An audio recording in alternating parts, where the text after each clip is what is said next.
Leviticus, the book you've been skipping because it feels strange. But what if everything you thought about it is wrong? Let's fix that. The Bible story begins with humans in God's presence, but rebellion drives them out. Still, God wants relationship, so He chooses one family to restore the world back to Him.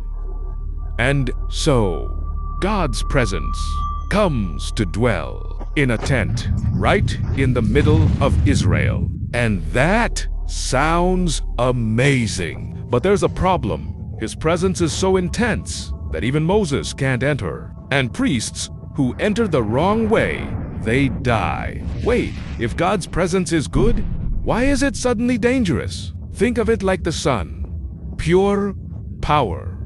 Pure goodness. But anything fragile that gets too close gets destroyed. That's holiness. In Leviticus, God's pure, powerful presence. It's both good and dangerous. So the mission of Leviticus is clear. How can broken people live near God's goodness without being destroyed? The answer comes in 3 ways. And yes, they might sound strange, but stay with me. John. First, rituals. Second, the priesthood. Third, purity laws. The book is structured in 7 sections, each solution explored twice. Rituals, here. Priests, here. Purity laws, here. Let's start with rituals. This includes animal sacrifices. Leviticus opens with detailed instructions. 4 sacrifices, some say. Thank you. Others say, I'm sorry. And toward thee. More rituals appear, sacred days and festivals, celebrating how God rescued Israel and set them apart. The second solution, priests. Being in God's presence is dangerous. So God appoints priests as representatives to stand in His presence for others. One section shows how priests are chosen. Another shows the higher standard. They must live by me, 'cause they're closest to God. The third solution, purity laws, is the hardest to understand. Think of it this way. Being pure means you can be near God. Being impure means you can't. So Israel had to always know their state.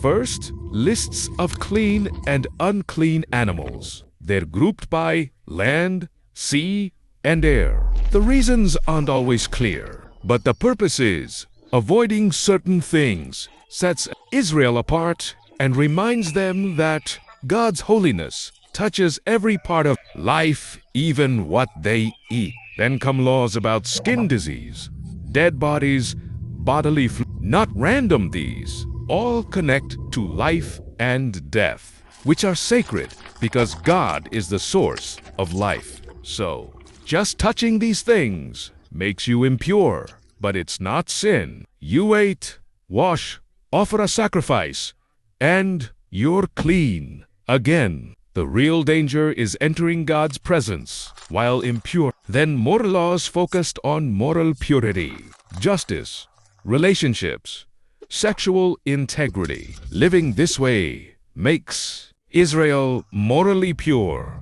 able to live near God.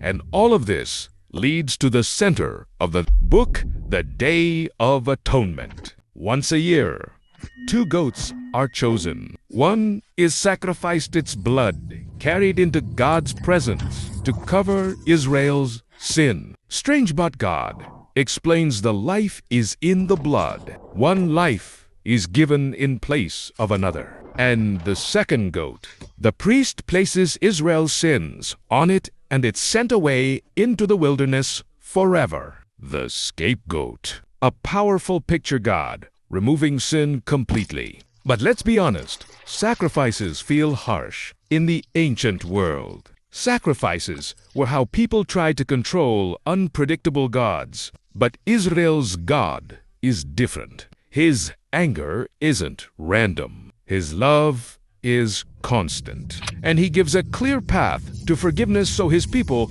can live near him without fear. And that's Leviticus.